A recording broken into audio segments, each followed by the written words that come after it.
సురేషు గీ మాట నావురా గా CM relief fund ఇయటంలా మన రేవంత్ అన్ననే తోపంట కదరా. అవునరా మామ, ఒక్క ఏడాదిలో 830 కోట్లు ఇచ్చి రికార్డు సృష్టించిండు. ఇంకా మరది ఇందిరా కేసీఆర్ కొడుకు గాయ చేసేటోడు డబ్బులు నీకు ఏడ్చేటోడు. ఏడవడమేందిరా, పేదోళ్ళకిచ్చే సీఎం రిలీఫ్ ఫండ్ లో కూడా దొంగ బిల్లులు పెట్టి ఎత్తేస్తేను. ఎంత అన్యాయం రా. పేదోడంటేనే పడదీ కొడుక్కి, గంతా దొరల పాలన. మంచిగున్నది గాని ఇంకా రేవంత్ అన్న ఇంకెంతమందికి ఇచ్చిండ్రా సీఎం రిలీఫ్ ఫండ్ ఇప్పటిదాకా?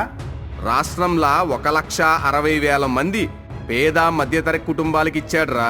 ఊరి వారీగా కరోనాలో చూడాలే, దస్తే జావండని జనానికి గాలి కొదిలేసిర్రా అయ్యల కొడుకులు. ఎవడు మరిసిపోతాడ్రా, గా 10 ఏళ్ళు గాంధీ ఆసుపత్రిలో అడుగు పెట్టేవాళ్లమా. అమ్మ బాబోయ్, ఇక ఆసుపత్రి అంటేనే అడలి చచ్చినాం కదరా బై. ఏదేమైనా పేదోడు కష్టంలో ఉన్నాడంటే జాలరా, రేవంత్ అన్న అడ్డంగా నిలబడిపోతాడు.